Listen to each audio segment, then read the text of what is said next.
Fellow Albertans, we are facing an emergency that requires immediate action to save lives and to prevent an ongoing crisis in our healthcare system. After 19 months of COVID-19, we are all exhausted by the way this disease has upended our lives. We all wish we could simply turn the page and leave COVID in the past. But this disease is an invisible and ever-changing foe, and we have no choice but to face the grave threat of this fourth wave head-on. That is why today the government has declared a state of public health emergency. 2 weeks ago, we presented modeling on the direction of this wave. The high-end scenario of that model projected over 300 intensive care admissions by the end of this month. But recent trends show that we are exceeding that high-end projection and that we may run out of staffed intensive care beds within the next 10 days. How bad this situation becomes and how long it lasts is now up to each and every one of us. To prevent an ongoing crisis, we must do three things urgently. First, we must maximize our healthcare capacity. Secondly, reduce transmission of the virus by reducing interaction with other people. And thirdly, we have to get as many people as possible vaccinated. On healthcare capacity, our frontline workers are doing incredibly heroic work. After 19 months of COVID, many of them are completely exhausted, and understandably. Alberta Health Services is doing everything possible to staff more beds for the growing number of COVID patients. Dr. Verna Yu will have more to say about that in a moment, but there are still real limits. Let me put this in context for you.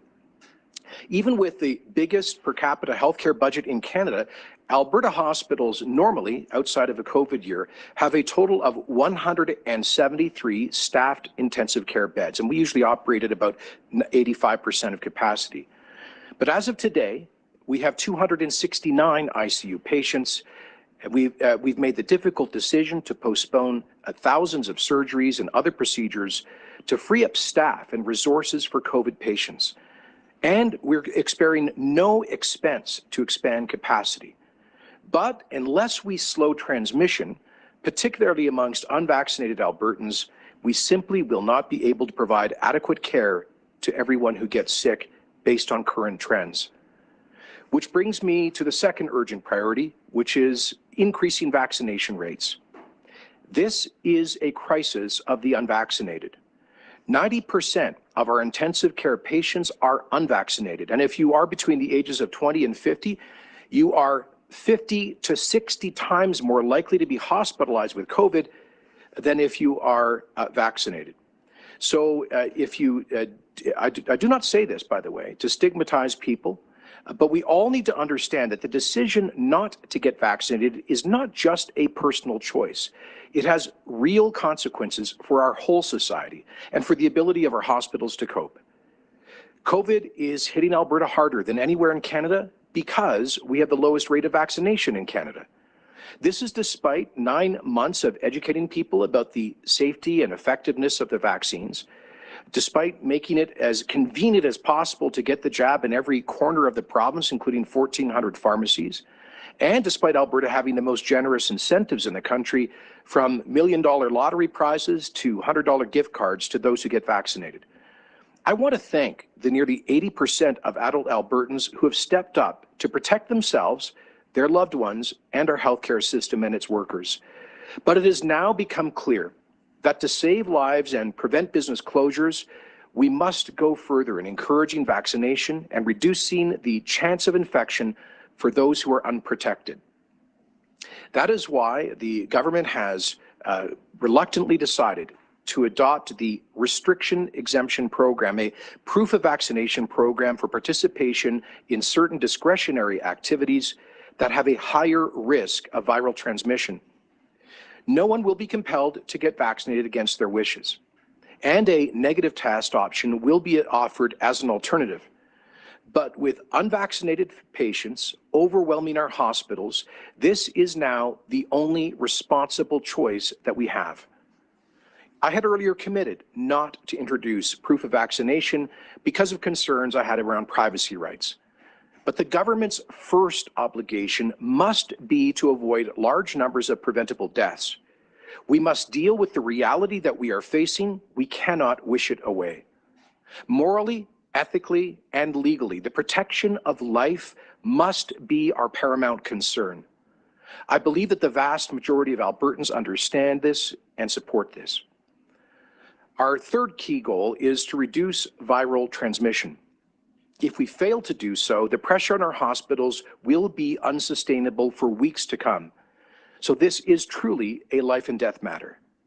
That is why the government has authorized a series of new public health measures, such as capacity limits, limits on indoor socializing, requiring people to work from home whenever possible, physical distancing, and more that will be detailed by the Minister of Health in a moment. We have sought to minimize the impact of new health measures on children, recognizing that they have suffered disproportionately throughout the last 19 months, even though they are at the lowest risk of severe COVID outcomes. We'll also avoid business closures by allowing hospitality and other businesses to participate in the new proof of vaccination program as an alternative. This means that businesses can operate safely while cutting viral transmission at the same time. I know that we had all hoped this summer that we could put COVID behind us once and for all. That was certainly my hope, and I said so very clearly. Based on our analysis of other jurisdictions around the world with similar rates of vaccination, we believed that we could prudently move away from addressing COVID as a pandemic and towards an endemic. It is now clear that we were wrong, and for that, I apologize. Jurisdictions all around the world have been learning how to deal with this ever-changing threat to human life. Often that has been a process of trial and error. I know that we all want certainty and predictability during these difficult times. But one thing we've learned about COVID is that it simply is not predictable. We must address the challenge as it emerges, seeking as we have from the beginning to protect both lives and livelihoods. We've all seen the increasingly divisive debate about how to address the challenge of COVID. But whatever your views, I ask that you try to find some common ground with your fellow Albertans. Please give a thought or a prayer for the hundreds of COVID patients in our hospitals right now, many of them fighting for their lives. Please find some way of showing gratitude to our amazing frontline healthcare workers who are coping with unimaginable stress. Please show patience for people who have different views than yours. And please do your part to save lives and protect our hospitals by staying at home when you can, limiting contact with other people, and protecting yourself with the vaccine if you have not yet done so. Through all of the loss, pain, and anxiety of the last 19 months, we have proven that we are an amazingly resilient people. Albertans can and will overcome any challenge that we put our minds to, just as we'll overcome this great challenge of our generation. Thank you, and with that, I will now invite Minister Shandro to provide further information.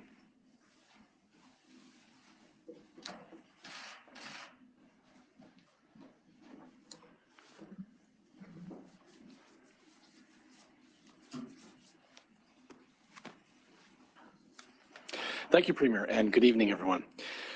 Premier has outlined how serious the current situation is for our healthcare system as the Delta variant spreads quickly, mostly among those who are not yet vaccinated.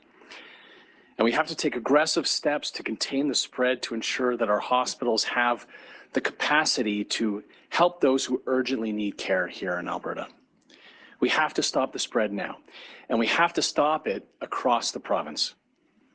I'd like to go over the public health measures in a bit more detail so that everyone is clear on the steps that we need to take together. As of 12:01 a.m. on September 16th, a number of new public health restrictions will come into effect. First, masking will continue to be mandatory in all indoor public spaces, and physical distancing will also now be required. This means that in public places, we all must maintain 2 meters distance from anyone outside our household. All private indoor social gatherings for vaccinated individuals, so this is indoor social gatherings for all of us who are vaccinated, will be limited to only those in the same household plus one other household to a maximum of 10. There are no restrictions on children under 12. Now, individuals who live alone may have up to 2 non-household vaccinated close contacts. For unvaccinated people who are 12 and older, they will not be permitted to attend any private indoor social gatherings. Indoor social gathering restrictions do not apply to those providing services such as healthcare, home care, childcare, or other professional services in your private residence. Outdoor private gatherings are permitted to a maximum of 200 people and with physical distancing required for people not from the same household.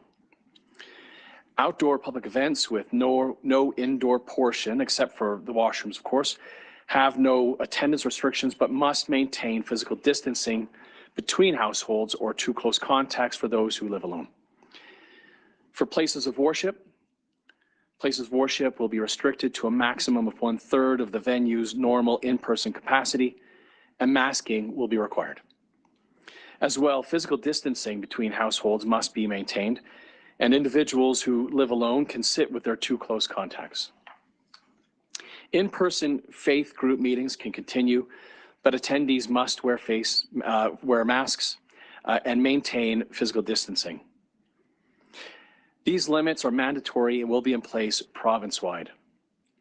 Now, turning to schools, mandatory masking is now in place for all students in grades 4 and up, plus staff and teachers. Elementary schools will return to class cohorting. For physical activities in schools, youth who are 18 and under will not be required to mask or maintain physical distancing of 2 meters when participating in the physical activity. Spectator attendance for youth sports is limited to 1/3 capacity, with masking and physical distancing between households being required. And these are the same requirements for children's sports activities outside of school.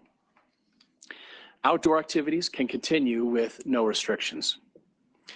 Children's day camps must also comply with masking and physical distancing requirements, and overnight camps must shift to a cohort model. Finally, we are moving to a mandatory work-from-home order unless an employer has determined a physical presence is required for operational effectiveness. Now, for anyone who has to go into work, masks are mandatory in all indoor workplaces, except when alone in an office or cubicle safely distanced from others or where an appropriate barrier is in place. And this includes any location where employees are present in person and applies to visitors, including delivery personnel and employees or contractors. There are also additional restrictions that will be coming into effect on September 20th. For September 20th, the following restrictions will begin. First, all indoor wedding and funeral ceremonies will be limited to no more than 50 people or 50% of the fire code capacity, whichever is less, when indoors. And indoor receptions will not be permitted. All outdoor wedding and funeral ceremonies and receptions must be limited to 200 people and must follow the current liquor restrictions. Liquor sales end at 10 p.m. and consumption ends at 11 p.m. And physical distancing between households is required. Facilities which are hosting weddings and funerals are encouraged to implement the restrictions exemption program, and I'll talk about this program more in just a little bit. As well, all restaurants, bars, pubs, and lounges must close their indoor dining. Outdoor dining can continue with adherence to the following public health measures. First, there must be a maximum of 6 people from the same immediate household at a table and no movement between tables. If you live alone, you may dine with up to 2 close contacts. No liquor sales after 10 p.m. and no liquor consumption after 11. We are encouraging Albertans to use takeout, delivery, drive-through, and curbside pickup whenever possible. As well, also starting on September 20th, there will be new measures for businesses. For indoor entertainment venues such as banquet halls, conference centers, trade shows, concert venues, casinos, and community centers, these are restricted to 1/3 of their fire code occupancy. Masking and physical distancing between households must be maintained. Individuals who live alone can attend with their 2 close contacts. Retail service businesses will have restricted capacity to 1/3 of their fire code occupancy. And this includes entertainment and event services. So for example, movie theaters, libraries, museums, and galleries. Now, while shopping or going to a movie, we ask that you only do so with your household members, or if you live alone, 2 close contacts. The 1/3 of capacity restriction also applies to indoor entertainment like racing centers, bingo halls, water and amusement parks. It also includes indoor fitness, recreation, sports and physical activity centers, including dance and yoga studios, martial arts, gymnastics, and private or public swimming pools. In addition, for these facilities, there will be no group fitness, classes, team practices, or games. All adult indoor group classes and team sports are not permitted. Now, facilities can be open for distanced individual exercise or one-on-one training only, as long as 3 meters of distancing is in place between individuals. And instructors can use facilities to broadcast virtual fitness classes, but there can be no group class. Casinos may remain open at 1/3 of their fire code occupancy, with liquor sales ending at 10 p.m. and consumption, again, ending at 11. Outdoor seasonal markets may continue as long as public health measures are in place. Your doctor's office and other health professionals will continue to be able to offer in-person services. Along with these public health measures, starting September 20th as well, we are implementing a province-wide restrictions exemption program involving proof of immunization. Now, businesses which implement these restrictions, implement the restrictions exemption program using government proof of vaccination could immediately serve vaccinated patrons who present proof of immunization without any restrictions except for mandatory masking. So what this means is that anyone who has valid proof of immunization or has a negative result from a privately paid for COVID test, so this is either a PCR test or the rapid antigen test, in the previous 72 hours can access some services, businesses, or events without having to physically distance. And if a business chooses not to implement a restrictions exemption program, they are then required to adhere to all of the new public health measures that I just walked through. Businesses such as grocery stores and retail establishments are not eligible to implement a restrictions exemption program and will need to follow all of the new health measures. The restrictions exemption program will ultimately increase vaccination rates across the province. And this will decrease the risk of COVID transmission in the locations where the program is implemented. And I encourage every eligible Albertan to get fully immunized as soon as possible. It's free, it's safe, and it's easy. All you have to do is call 811 or visit your pharmacy today. And I know that this is a lot to digest, and I know that these measures impact everyone. Declaring a state of public health emergency is a significant step. But these are the steps that we need to take now more than ever to interrupt the growth in COVID cases here in Alberta. We will work hard to support businesses and other partners in understanding these measures. Now, in fact, our colleague, the Minister of Jobs, Economy and Innovation, Minister Schweitzer, is going to begin consulting with businesses at a town hall tonight. And we will continue to prioritize getting more Albertans vaccinated as soon as possible. The other side of the coin are enormous efforts being made to expand capacity in our healthcare system. Dr. Verna Yu, who's the CEO and President of Alberta Health Services, will give you a more detailed update shortly on the work that's underway by AHS to create capacity. And this continues to be the most important priority that AHS is focused on right now, but it comes at a cost. Thousands of surgeries and medical procedures have had to be canceled to create capacity in our hospitals and ICUs for unvaccinated Albertans. Vaccines are the only way out of these public health restrictions and to protect lives. Before I conclude, I just want to talk a little bit about MyHealth Records, which, as you should know, as most people will know, is the portal through which we as Albertans have access to our personal health information, our personal health records. And I want to apologize for the difficulties experienced by Albertans in accessing MyHealth Records over the last 24 hours.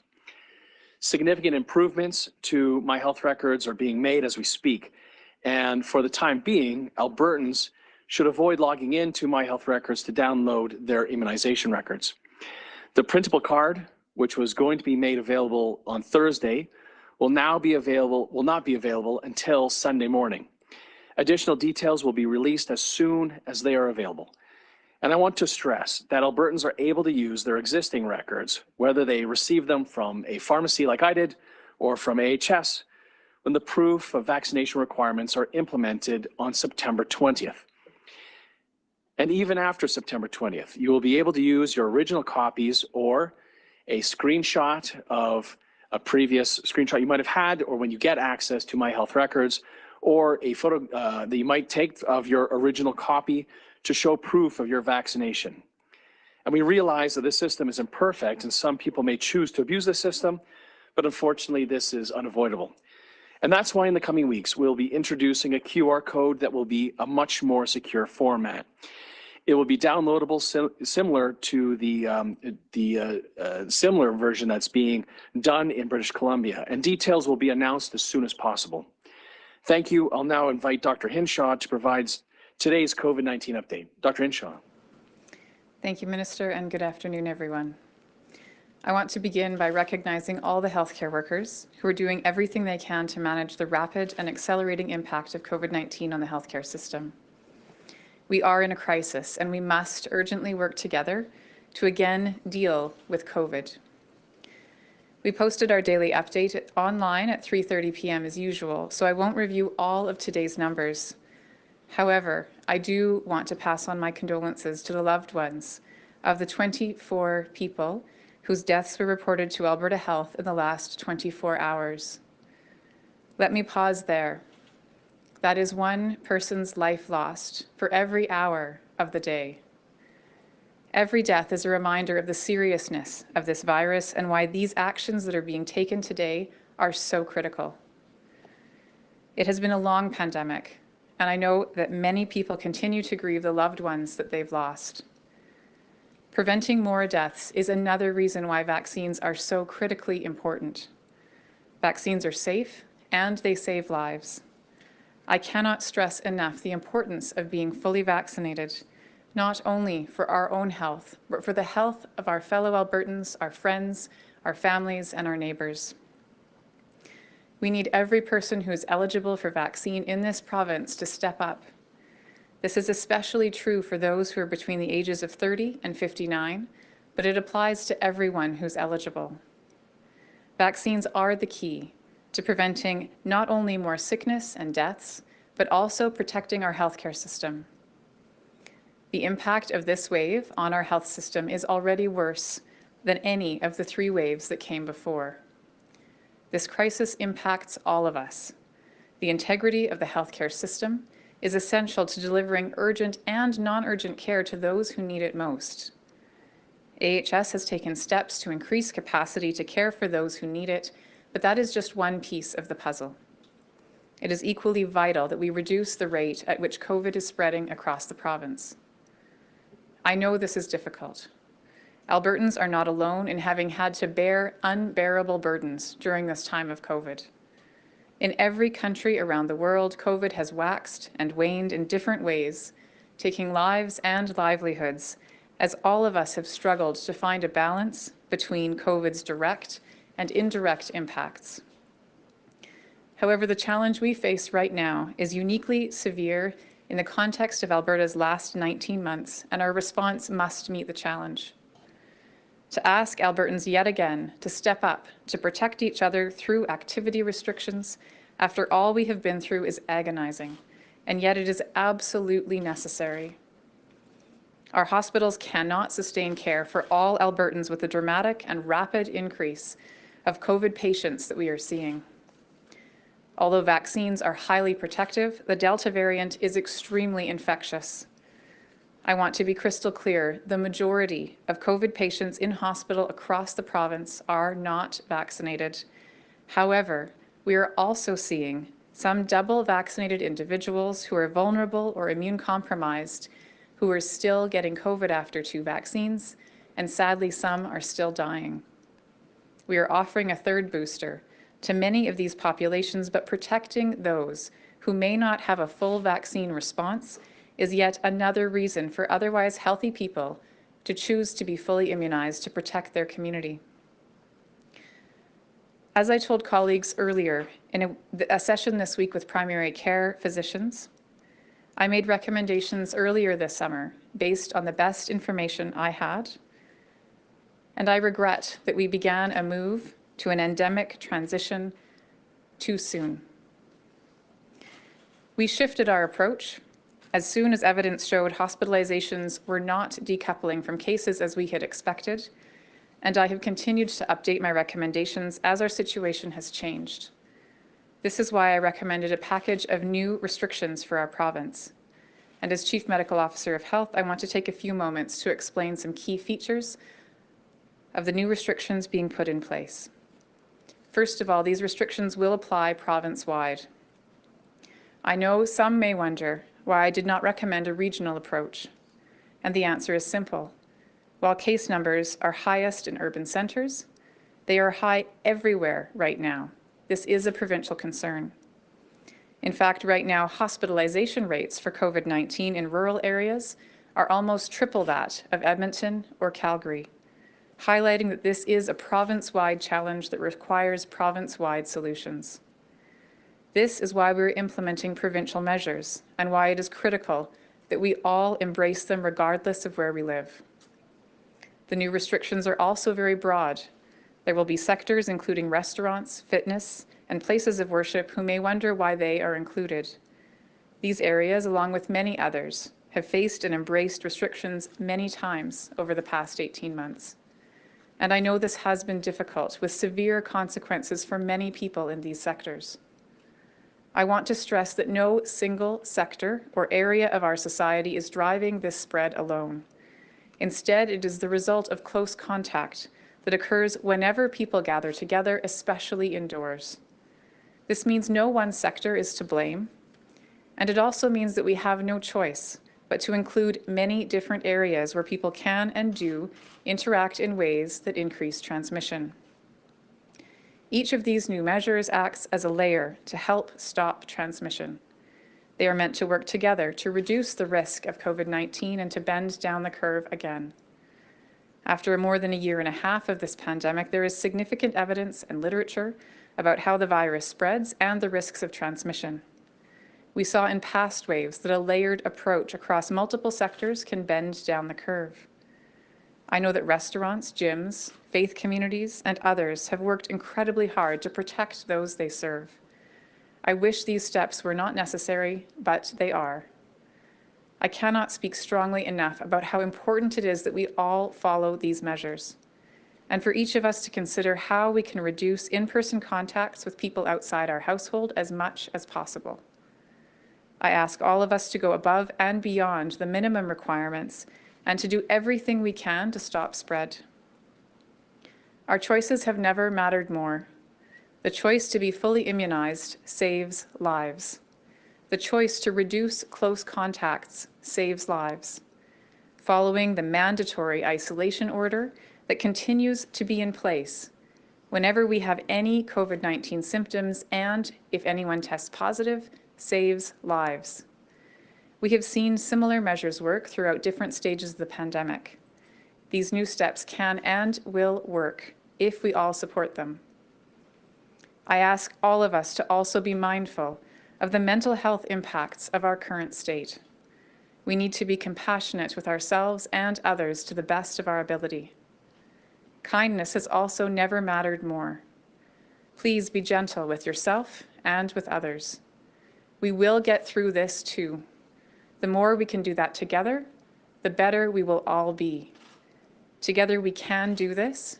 We have bested COVID-19 before, and we will do it again. Thank you, and my colleague, Dr. Verna Yu, will now provide an update from Alberta Health Services.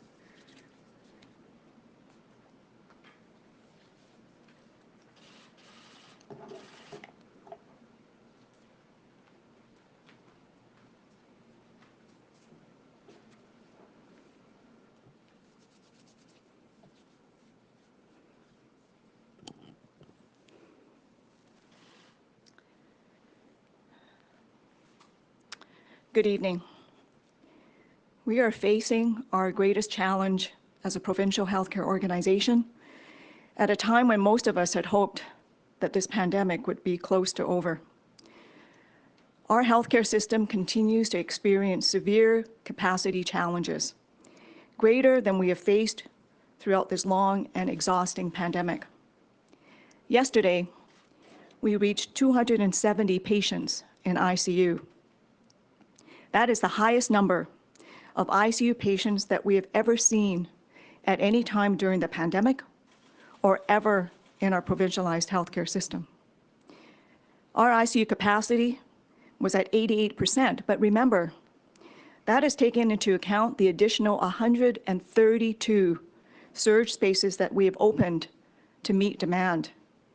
Without those spaces, we would be at 156% of our normal capacity. There would not be enough ICU beds for those who need them. Because of this increasing pressure, we are taking two extremely difficult steps. We will be reaching out to other provinces to see if they have any available ICU space where Albertans could get the care that they need, as well as asking them if they have skilled frontline staff who may be willing to come to Alberta to assist us. We remain hopeful that it will not come to this as we continue to add critical care capacity. In addition, we are taking further steps to educate our clinical teams on our critical care triage protocol. We are doing this because the number of patients needing ICU care continues to rise rapidly, and we need to be prepared. The number of COVID patients in ICU has increased by 29% in the past 7 days alone. This protocol has been developed as a planned and predetermined province-wide approach to guide our response should the demand for life-sustaining critical care support become greater than the available resources. And by resources, this includes beds, ventilators, life-saving equipment, healthcare workers, and medications. If activated, the triage will be provincial in scope, applicable to all health facilities and critical care units in Alberta, developed and led by highly trained critical care physicians and staff. The protocol will ensure a fair and equitable process is applied to all Albertans. To be clear, the protocol has not yet been implemented, and it would be an absolute last resort. We want you to know that we are training our clinicians, and we want to share with you the reasons for doing this. We will continue to do all that we can to add capacity, and we will continue to do this until we've exhausted every single option. I would once like to again acknowledge our incredible physicians and healthcare professionals who somehow continue to go above and beyond the call of duty. I'm grateful and thank you for everything that you do every day. We are also sorry to all Albertans who are impacted by the postponements of surgical procedures. How difficult this must be. We wish we didn't have to do this, but it is necessary to increase our capacity. To any Albertan who has not yet been immunized and who may be hesitant, I urge you to reconsider. If you have questions or fears, please reach out to a healthcare provider or call 811 or visit the AHS website. Please stay well, stay safe, and thank you for your attention.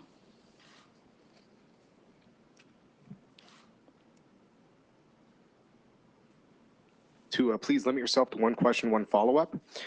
We do have a lot of folks looking to ask questions today, so we're going to start with the phones. After the phones, we're going to jump to Edmonton, and then we're going to finish here in Calgary. So with that, oh, and could you please direct who you're going to direct your questions to? With that, operator, can you please put through our first caller? Thank you. Yes, the first call is James Keller, Globe and Mail. Hi there. A question for the Premier. You said your government was wrong to treat this as an endemic, which sort of guided your response over the last 2 months. And as Dr. Hinshaw said, that's fueled this increase in infections, hospital admissions, and deaths. You've apologized, but will there be any more accountability, resignations or firings, a public inquiry? I'm just wondering what consequences will there be for this disastrous miscalculation? Well, first of all, James, I would say that we are doing everything we can to increase capacity, to reduce transmission, and to increase vaccinations. That is our focus. Our focus is not on politics. Our focus is on results to address the emerging crisis in our healthcare system. We'll have plenty of time when we get past the COVID crisis to do a full retrospective and the lessons learned. I'll say that jurisdictions all around the world have been learning about how best to cope with this. Up until now, Alberta has had a per capita fatality rate well below the national average in Canada, about 1/4 of the US per capita fatality rate, about 1/3 of Europe's per capita fatality rate. And according to think tanks like the Oxford University Blavatnik Center, did so with less damaging public health restrictions. We have to recognize that those restrictions themselves have dire consequences for many people. So I think that over the duration of the 19 months of the COVID-19, Albertans have risen to the challenge. Right now, we have another challenge to face, and tonight we're outlining our actions to do so. Thanks, James. Do you have a follow-up? Yeah, I'm just wondering, I mean, there's this pattern in this province of your government, resisting intervening even though cases skyrocket. You mock public health experts who warn a crisis is coming, and then you finally impose measures when, hospitals are full and it appears there's truly no other option. I'm just wondering, why does this keep happening, and why does your government appear unable to learn from previous mistakes in the pandemic? Well, again, James, I'll point out that we've had a fatality rate lower than Canada's, far lower than the United States, far lower than Europe's, and we did that broadly with less damaging restrictions. I've always been clear that we've treated restrictions as a last and limited resort because we acknowledge that there's not just one health risk. We saw last year by far the highest number of opioid overdose deaths in our history, well over 1,000 deaths, and undoubtedly much of that was connected to COVID response. We have seen, as you know, growing evidence of a mental and emotional health crisis emanating from the COVID response. We've seen in many studies about other worsening health conditions, including obesity, which can be correlated to bad COVID outcomes. We've been trying to maintain a balanced perspective about all of the health risks throughout the pandemic. And at this point, we all have to come together to focus on slowing transmission urgently, increasing vaccination as much as possible. I will say that is one of the challenges that we are facing. I think unique to this province and perhaps Saskatchewan is a much lower vaccination rate. Despite our very best efforts, I think we've gone deeper than any province. We were the only province to have offered physicians a building code to reach out to their patients to offer them objective information on the vaccines. We have had by far the most generous incentives to encourage people.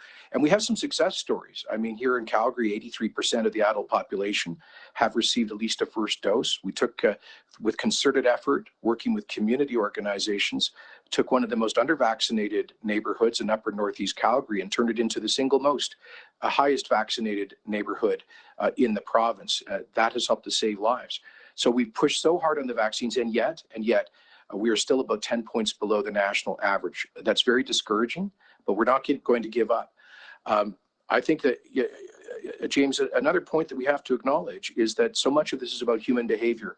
I know that for some, they think governments can just flick a switch and suddenly change the behavior of 4.5 million people. It simply doesn't work that way. And here, right now, what we're experiencing, for example, in are the models that we had developed over the past 19 months have are no longer reliable based on the current patterns of behavior that we are seeing. Of course, most of those ending up in hospital are unvaccinated. And there seems to be a pattern where many of those folks, well, first of all, they're not testing, so they're not showing up in our case numbers. Secondly, they're not isolating or cooperating with contact tracers. And thirdly, many are not presenting to hospital until they have very advanced symptoms, going straight into ICU. So many of the patterns of behavior that we had predicated our policies on for the first 15 months or so have changed pretty dramatically in the last couple of months, and we're sorting through that with today's response. All right, thank you. Operator, can you please put through our next caller? Thank you. Safe Kaiser, 660 News. Hi, good evening. I wanted to follow up on that question with Dr. Hinshaw. Dr. Hinshaw, you admitted you failed Albertans at a panel with doctors a few days ago. You and the Premier just apologized for shortcomings. We were the only jurisdiction which called COVID-19 an endemic, despite countless health experts saying otherwise, showing you and this government with data which you ignored. A previous Alberta Chief Officer of Health left his job over eating a cookie 11 years ago, and we're not talking about a cookie here. We're talking about almost 2,495 people who have died now. Are you going to vacate your role in what you've admitted was a disastrous miscalculation? I want to be clear that what I said to my colleagues, the primary care physicians, earlier this week was a comparison. So I trained as a family doctor and geriatrician in addition to my public health role. And what I told my colleagues earlier this week was, just like when I was treating elderly patients who had complex medical conditions, where when you treated one condition, you could cause another condition to become worse. I care about all of the conditions of my patient, the population of Alberta, and I have always looked at all of the health outcomes that Albertans have and done my best to provide information and recommendations based on what I thought was the best thing for the overall health of the province. Earlier this summer, based on the information available to me at that time, based on recommendations that I received from again, others who I was consulting with, based on consulting with other colleagues. As you know, the three Western provinces all moved to release restrictions because all of us were looking at the data and all of us believed that we would see a decoupling similar to what was seen in the UK. As you know, in early August, when we saw that the data began to diverge from what we expected, we changed that approach. So all I can say is, just as when I was treating an elderly patient, when I felt that the treatment I was providing was making another condition worsen, and I needed to perhaps back off a little bit on one treatment in order to balance that overall health, I provided recommendations in the same way earlier this summer, based on what I believed at that time to be the best for that patient of the population. I have continued to adjust recommendations as I've gone along, and I continue to offer my services to Albertans, as I am deeply, deeply committed to the overall health of the entire province. And as I said in media availability last week, it is Albertans' choice about who they place their trust in. All I can do is do my best to serve, and I do every single day. Thank you, Dr. Hinshaw. Safe, do you have a follow-up? Yeah, I don't believe you answered my question whether or not you plan to resign. I'd like to follow up with the Premier instead. Okay. Mr. Kenney, it seems no matter what you do here, you can't please everyone. When you put these restrictions in place, people are up in arms, and they're still up in arms when you remove them. When we keep getting these restrictions and removing them as soon as we get anywhere close to a plateau. I'm wondering, are we planning here on keeping these restrictions in place until the pandemic is over? And do we need a new Chief Medical Officer of Health if she's admitting and your government's admitting here disastrous mistakes were made? 2,500 people almost have died. Dr. Hinshaw has my full confidence. I think we've been very fortunate to have a thoughtful and dispassionate Chief Medical Officer who has taken a balanced approach. I said that every jurisdiction in the world has been struggling with these issues. And if you compare Alberta's performance to the rest of the world, certainly the rest of the Western world, let's say North America and Europe, I'm proud of how this province has done. When you talk about the fatality rate, I will remind you that our fatality rate until now has been below Canada's. It's been about 1/4 of the United States and about 1/3 of Europe's. And we did that with less damaging restrictions that themselves impose negative health consequences on people. So I appreciate the advice that we've received. I also accept that the government accepted the advice and evaluation that was based not on arbitrary data points, but on the real lived experience of other jurisdictions with similar levels of vaccination, like, for example, the United Kingdom. On your first question about the duration of restrictions, the answer is we simply don't know. And there's one thing we've all learned through COVID, which is the unpredictability of the disease. We don't know what, at some point, we do know this. It's an obvious epidemiological truth that at some point, through either vaccination or people getting immunity through prior infection, that the virus will run out of people to infect. But we're not there now, clearly not there now. And we don't know what that moment will be. We also don't know what future variants may bring to us and how they will interact with vaccines. What we do know is this: right now we are facing a crisis in our hospitals that requires action to increase capacity, to increase vaccinations, and to reduce transmission. We're calling on all Albertans to step up, particularly those who are unvaccinated. As I've said, the choice not to get vaccinated is not just a personal choice. I hear a lot of that talk about it's my choice. Yes, it is. No government is going to come along and put a jab in your arm without your consent. But please understand that your choice does have consequences for our hospitals, for your neighbors, for our whole society. Okay, operator, can you please put through our next caller? Rick Bell, Calgary Sun. Good evening. This question is for the Premier. And as I listen to you, I realize how this is a very, very difficult night when I reflect back to Canada Day and the Open for Summer. Very difficult night. I realize you said we were wrong, and for that I apologize. And I know some of the people in the media have tried to ask you about this, so I'm going to try again.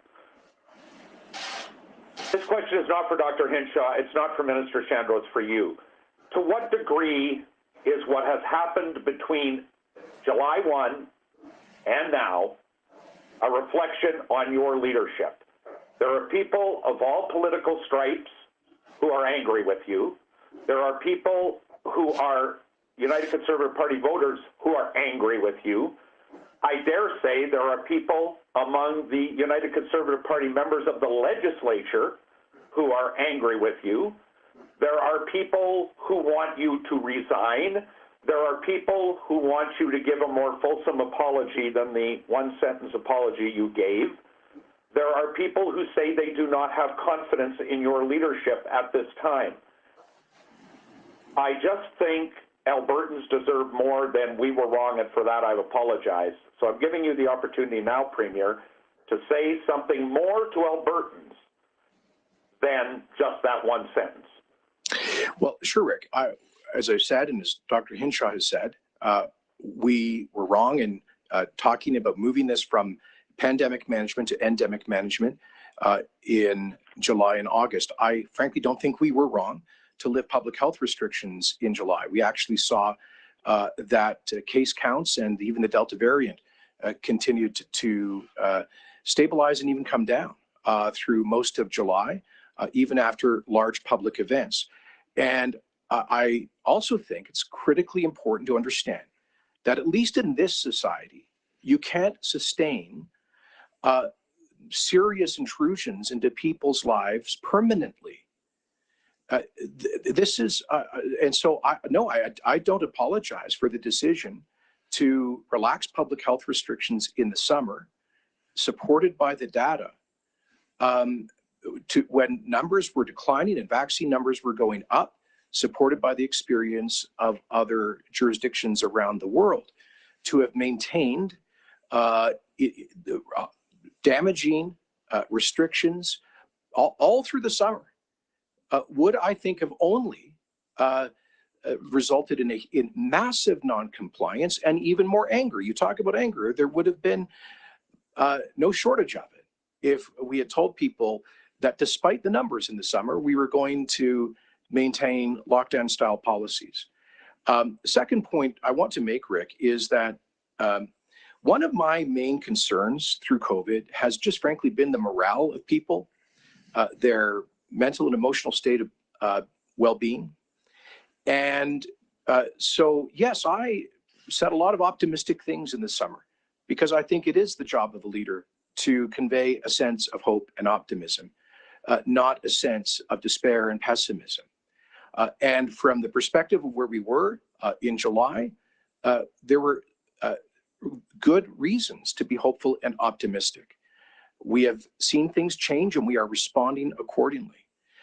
And so what matters is that we face the challenge head on as it emerges. That's what we're doing now. But if the alternative is just kind of permanent, unmovable, consistent, hard lockdown style policies, I think you would see even greater anger than the frustration that you see today. Okay, Rick, did you have a follow-up at all? Yes, just a quick one. Getting back to the initial question, though, my question was about your leadership. So again, not the health minister, not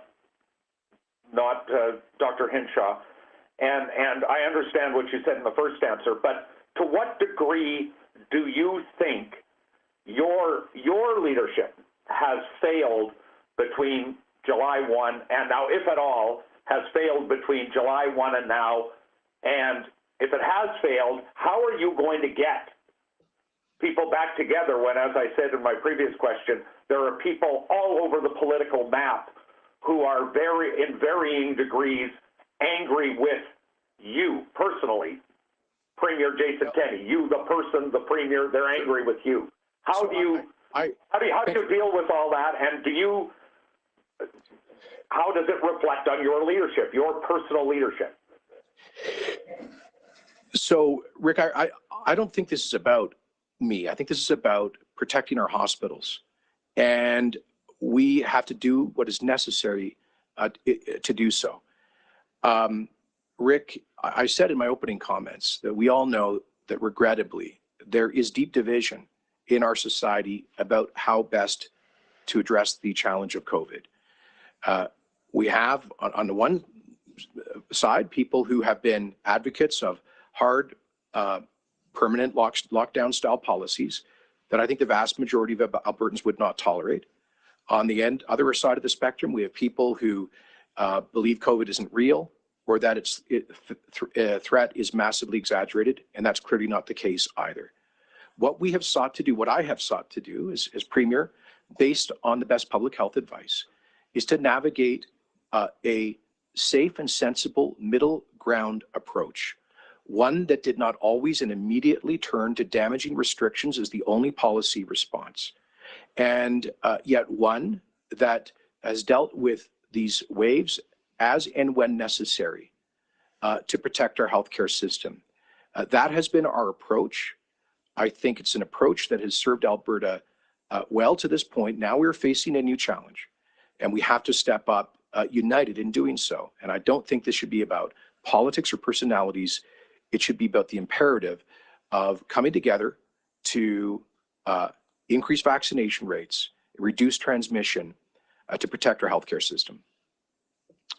Okay, thank you. And if I could just ask our reporters in person and on the phone to try to keep your questions to be as brief as possible. I want to make sure we get to as many questions as we can. And with that, let's take our final call from the phones before we jump over to Edmonton. Tyler Dawson, National Post. Hi, this question is, the first one I guess is probably for the health minister. What's the purpose of having restrictions on gatherings, like private indoor gatherings, for people who are vaccinated?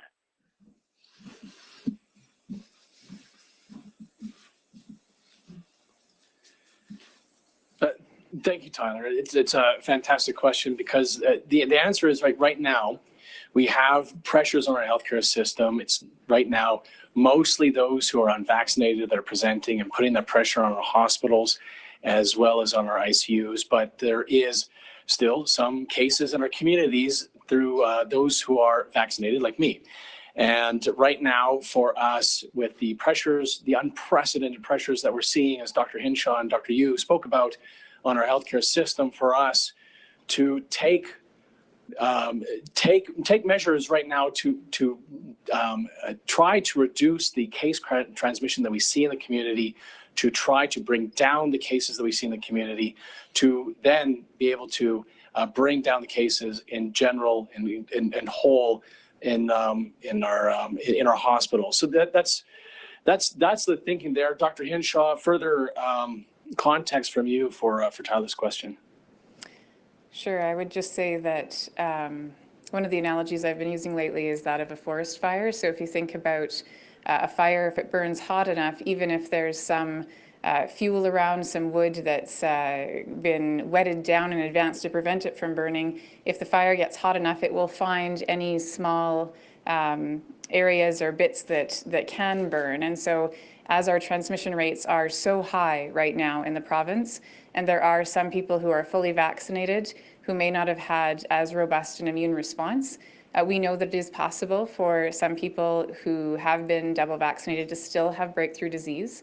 While the double dose of vaccine from our own data is about 85% effective against preventing infection, that leaves still about 15% of people who may possibly still get infected. A smaller percentage of those would go on to have severe outcomes. But again, right now, the transmission risk is so high that it's really important for every single Albertan to be a part of preventing ongoing transmission and protecting our healthcare system. Thank you, Dr. Hinshaw. Tyler, do you have a follow-up? I do, yeah, and this one's for the Premier. You've alluded to the sort of frustration and anger. I mean, we saw protests at hospitals and stuff that have sort of been about this sort of vaccine passport thing. I mean, so what do you say to those people who are going to be angry about this announcement and feel their rights are being violated? And sort of make it kind of a two-parter, but is there any way to prevent the unvaccinated from, still hanging out? I mean, health inspectors aren't going to be raiding people's, basements. On the second question, look, I said earlier that one of the challenges we're facing is that, obviously the pressure on the healthcare system is coming overwhelmingly from unvaccinated individuals. And I don't say that again to stigmatize people, it's just a reality. Undergirding that, we're talking here about at least some of the unvaccinated population who I think are probably so skeptical of COVID that even when they have symptoms, they're not getting tested. When they do test positive, many are refusing, according to our contact tracers, to self-isolate. And many are not presenting to hospital until they are, their symptoms are very severe, and many are going straight into ICU. Similarly, one of the paradoxes for us in trying to come up with the right policy response to the current crisis is how to address that in a cohort of the population that is obviously the least likely to comply with public health restrictions. And frankly, that's one of the big issues we've been spending a lot of time trying to think through over the past couple of days. There is no easy answer, but what this new policy allows us to do, the restrictions exemption program, the proof of vaccination program, is to say to those folks, okay, you're not going to get vaccinated. If you're not going to get vaccinated, we are going to say that coming into a discretionary activity where there's a higher risk of transmission simply isn't appropriate. So I would say that it's not a decision we wanted to make. Back in April, May, I was on a call with all of the premiers and the Prime Minister, and every one of us expressed opposition and skepticism about proof of vaccination programs, privacy rights and other reasons. I think we all had legitimate concerns and reasons. And now over half of the provinces have adopted policies like that, because I think we've all come to the conclusion that we have virtually no other tools left in the toolkit. If you're talking about a segment of the population that broadly is not willing to follow public health restrictions, then you've got to use another tool, and that is what we are doing here. It also allows us to keep businesses open. On the first question, you know, I was very disappointed to see some people decide to go and protest at hospitals. I can't understand why anybody would do that. They have a right to protest, and they have freedom of speech. I would just say to people who are passionate about that perspective, please consider for a moment the hundreds of people who are fighting for their lives in the hospitals right now, who ended up there because they are unvaccinated. This is not an abstract debate. This is flesh and blood. It's life and death. It's real. And so I just hope that the reality of what's happening in our hospitals will cause some of those folks to perhaps rethink their approach to the issue. All right, thanks, Tyler. We're now going to jump over to our first two questions in Edmonton. And just a reminder to the folks there to please limit yourself to one question, one follow-up, and please identify yourself and your news outlet when you come to the podium. Thank you. Hi, it's Jeremy Thompson with CTV News in Edmonton here. This question is for Premier Kenney. Premier, you spoke about the potential anger from increased restrictions had you brought them in or had them remain over the summer. Now we're talking about desperate people dying in overflowing ICUs. How can you compare potential anger with 2,500 dead Albertans? Well, again, every loss of life is tragic, and our condolences go to all of the families who have been affected over the past 19 months. There is not a jurisdiction in the world that has avoided COVID deaths. Here in Alberta, our per capita fatalities have been lower than throughout the Western world. And that is thanks to the responsibility of Albertans.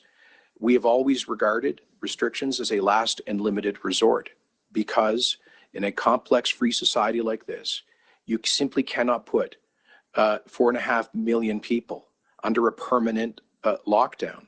I don't, because it just breaks down. You require the consent of people to change their behavior. And if you ask people to massively interrupt their lives indefinitely for going on 2 years, I think that the level of compliance would be negligible. So I think that we have used restrictions as a necessary tool when we have had to intervene during waves to slow transmission and protect the healthcare system. It's what we're doing again here today. But really the solution to all of this is not restrictions. The solution to this is vaccination. And that's why, once again, we urge people to step forward, and we think that the new proof of vaccination tool will be helpful in that respect. Thank you, Premier. Jeremy, do you have a follow-up to that? Yeah, just a clarifying question.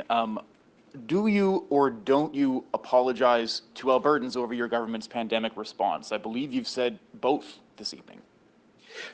No, I apologize for having embraced the public shift from pandemic to endemic, which was clearly premature, but also for having been too enthusiastic about maintaining a full openness. On that, I was clearly wrong, and for that, I apologize. I don't apologize for having lifted public health restrictions in our Open for Summer plan. I think what we were doing in July was necessary, and it was justified with the numbers. Saskatchewan and British Columbia, other jurisdictions around the world, and at similar points, of course, relaxed public health restrictions. So I don't apologize for not maintaining lockdown-style policies permanently, but I do apologize for having been having predicted that we could be open for good, when clearly the Delta variant and the behavior patterns that we are now seeing are posing a threat to our healthcare system. So that's the answer. Okay, thank you. We're now moved to our second question in Edmonton before we jump to Calgary. And if we do have time, I'll come back to Edmonton. I know there's a couple of you with questions, and we're just facing the clock here. So with that, I'll take that second question. Hi, it's Janet French from the CBC. Premier, you referenced human behavior, unpredictable human behavior patterns that you've said have changed dramatically recently, which makes the modeling off.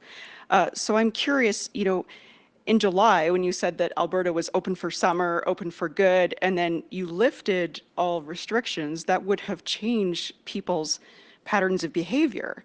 We don't see in other provinces where people also have potentially unpredictable patterns of human behavior, hospitals becoming overrun and you describing this as an emergency or a crisis. So do you really believe that you are blameless, that your government had no role in creating the scenario we're seeing in hospitals today?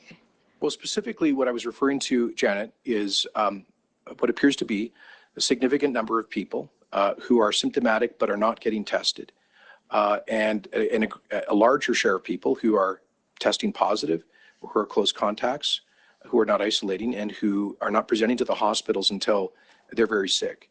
So through most of the pandemic, we had fairly consistent case to hospitalization ratios, and we predicated our early warning system and models on those ratios, which was, people getting sick, typically getting tested, testing positive, presenting early if they had serious symptoms. And what I'm saying is that now what's happening is a lot of folks who are getting sick have not been tested. They're not getting tested, and so we don't have that early warning, and they're showing up at the hospitals very late. So the ratios that our models and early warning system were based on have changed pretty dramatically recently, and that is a challenge we're having that we've had in terms of our modeling recently. That was the point I'm making. Thanks, Premier. Janet, do you have a follow-up at all? Yeah, also for the Premier. So in a Facebook Live on September 1st, you said that your government would take any targeted measures necessary to protect the health system. But AHS officials and other health professionals have been warning us for at least a couple of weeks, possibly longer, that hospitals were already under significant strain. It's also the third consecutive wave where medical experts were calling long before you acted for you to act. So what were you waiting for this time? Well, we are constantly looking at the data, of course. We presented a modeling 2 weeks ago, which, as you could see, go back and review, had the high scenario within our maximum healthcare capacity. We took measures then 2 weeks ago with additional public health interventions. The trends since then have been surpassing the high case scenario, and so we received advice this week to bring forward these other measures, and that's exactly what we are doing. I received these recommendations on Monday night, Tuesday morning, and we basically have been meeting nonstop to finalize the package that we just announced. Okay, so we're going to jump over to Calgary, and just a reminder to folks here to state your name and the outlet you're with. Hi there, it's Alana Smith with the Canadian Press.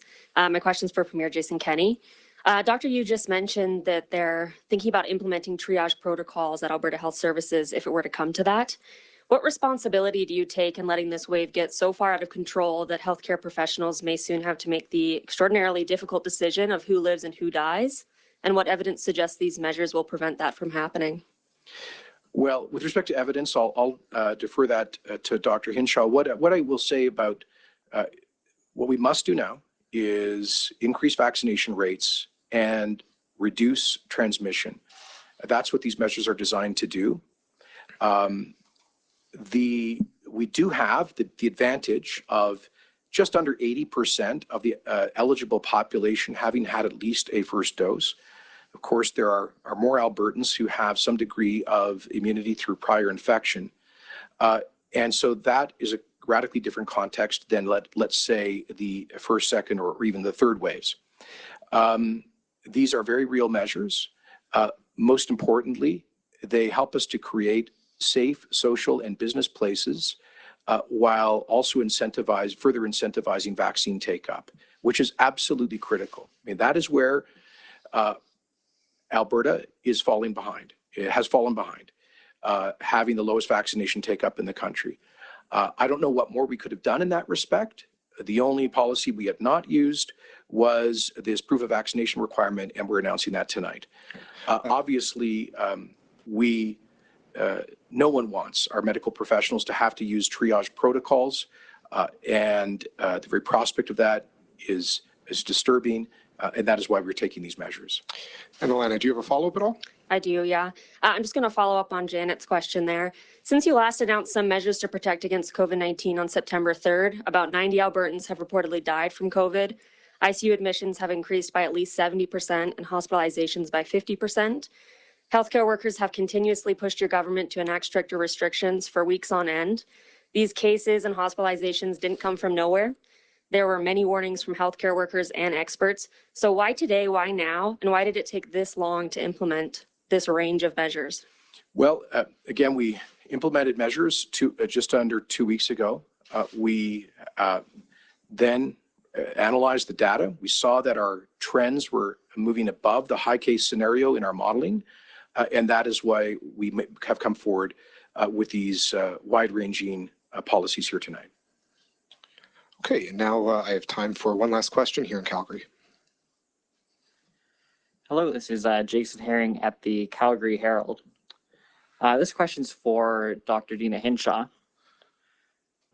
Dr. Hinshaw, the Premier said only a few minutes ago that he received recommendations for public health measures on Monday evening. He said this one asked why he didn't act sooner. So I guess my question then comes to you, why did you not act sooner by putting forward these measures earlier? Well, I'm going to step in there. I mean, I take responsibility ultimately for the policies of the government. And once again, we're assessing the data since our last measures were put in place. We had modeling which suggested that we would be able to manage the capacity, the pressure on the healthcare system in terms of capacity with the high model. When we saw that was not the case, Health came forward with additional recommendations that have been adopted by the cabinet. So I appreciate the advice that we have received. And if Doctor wants to comment further on that, she's welcome to.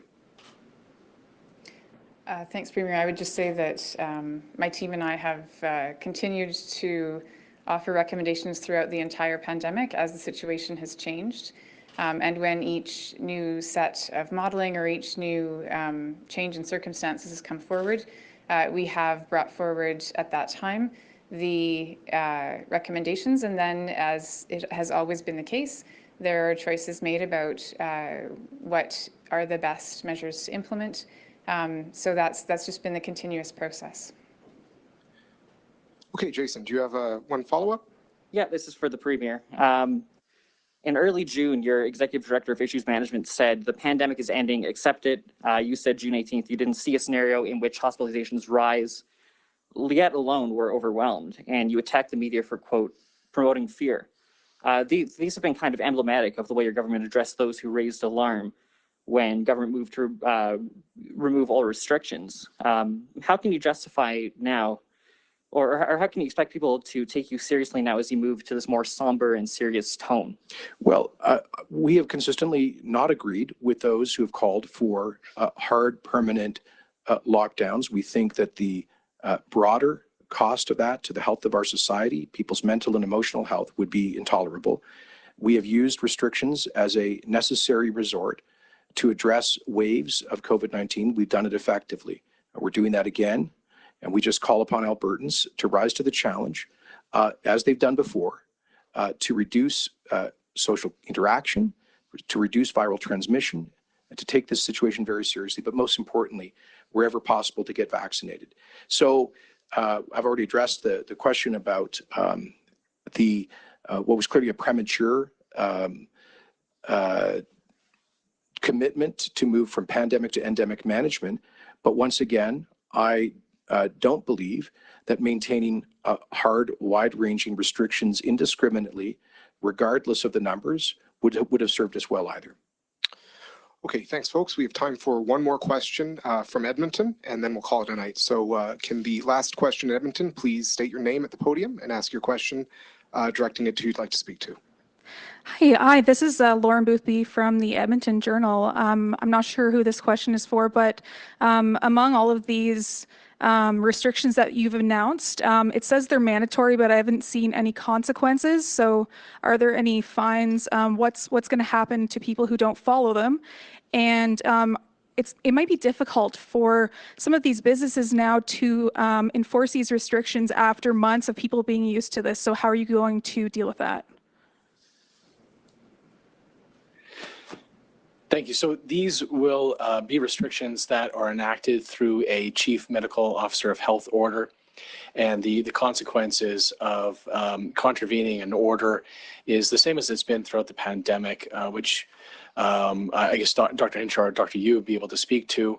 And so those at AHS are public health inspectors, the executive officers in public health who it's usually on a complaints basis, go out and work first with those who are not complying with an order, and being able to help understand first why they are not complying with an order, and trying first to use education. And throughout the pandemic, the public health inspectors have found that that first tact has been often successful in trying to get compliance as a first resort. And then after that, then the options become fines at that point. But perhaps Dr. Yu, that's a question you'd be able to answer on behalf of the public health inspectors who work for AHS. Okay, and Lauren, did you have, oh, pardon me. Yeah, our public health inspectors have done really an incredible job, because it's not been easy to do some of the enforcement. But I do want to emphasize that their number one strategy in enforcement is actually to work with the businesses and the communities. It's really about education, it's about support, it's about how best to make sure that they understand what the issues are, and to educate them to make sure that they're able to comply. And to be frank, 99% actually do a great job. So just want to commend our public health inspectors and the communities and businesses for working with them.